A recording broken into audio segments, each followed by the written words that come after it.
حضرت عثمان غنی کا دور تھا، وہ ملحد شخص آیا، اس نے ایک سوال کیا، اس کا سوال سننا۔ اس نے کہا مسلمانوں یہ بتاؤ، تمہاری ایک قرآن میں آیت ہے، اللہ کہتا ہے میں ہر چیز پر قادر ہوں، کیا یہ آیت موجود ہے؟ تو سب نے کہا ہاں یہ آیت موجود ہے۔ اس نے کہا پھر سوچ لو۔ اس نے کہا ہم نے پڑھا ہی آیت موجود ہے۔ اس نے کہا میرا سوال سنو، یہ بتاؤ اللہ ہر چیز پر قادر ہے؟ مسلمان نے کہا اللہ ہر چیز پر قادر ہے۔ اس نے اب سوال کیا، اس نے کہا یہ بتاؤ اللہ چاہے تو اپنے جیسے خدا بنا سکتا ہے؟ ایسا اس نے سوال کیا کہ تمہارے قرآن میں آیت ہے کہ اللہ ہر چیز پر قادر ہے، اب یہ بتاؤ اللہ اپنے جیسا خدا بنا سکتا ہے؟ اب لوگ اس کا کیا جواب دیتے؟ اگر کہتے ہاں تو توحید خطرے میں تھی، اگر کہتے نہ تو قرآن خطرے میں تھا۔ لوگ بڑے پریشان ہوئے، آخر فیصلہ ہوا اس شخص کو قتل کر دیا جائے۔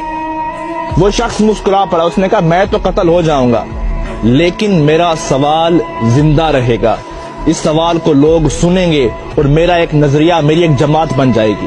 فیصلہ روک دیا گیا، اسے قتل نہ کرو۔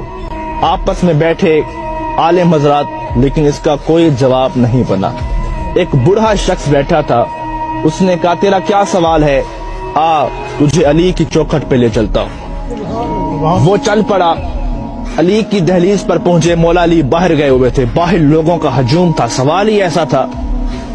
مولا علی شیر خدا واپس آئے، دیکھا لوگوں کا رش تھا، آپ نے پوچھا کیا وجہ ہے؟ اس نے کہا یہ غیر ملحد شخص ہے، خدا کو نہیں مانتا، اس کا ایک سوال ہے۔ آپ نے کہا بتاؤ۔ اس نے کہا علی سوچ سمجھ کے جواب دینا، سوال بڑا مشکل ہے۔ مولا علی نے کہا آج تک کوئی ایسا سوال ہی نہیں بنا جو علی کو مشکل میں ڈال سکے۔ اب وہ شخص سامنے ٹھہرا تھا، اس نے کہا علی سوال یہ ہے، آپ کی قرآن میں آیت ہے اللہ ہر چیز پر قادر ہے؟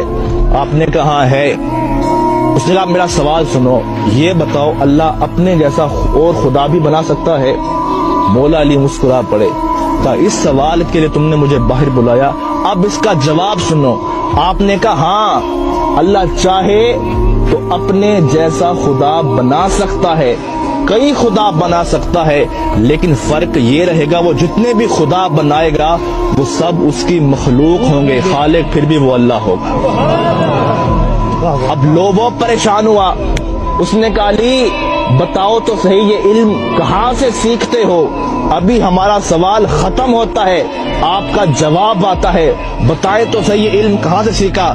اب مولا علی کا فرمان سننا، کہا سنو ھذا صفت العلم ھذا لعاب رسول اللہ، یہ مصطفیٰ کی لعاب کا اثر ہے کہ علی کائنات کے راز کھول کے رکھ دیتا ہے۔ اس شخص کی چیخ نکلی، اس نے کہا جس کے لعاب سے علی بنتا ہے، جس کا علی ایسا ہوگا اس کا مصطفیٰ کیسا ہوگا، اور جس کا مصطفیٰ ایسا ہوگا اس کا خدا کیسا ہوگا۔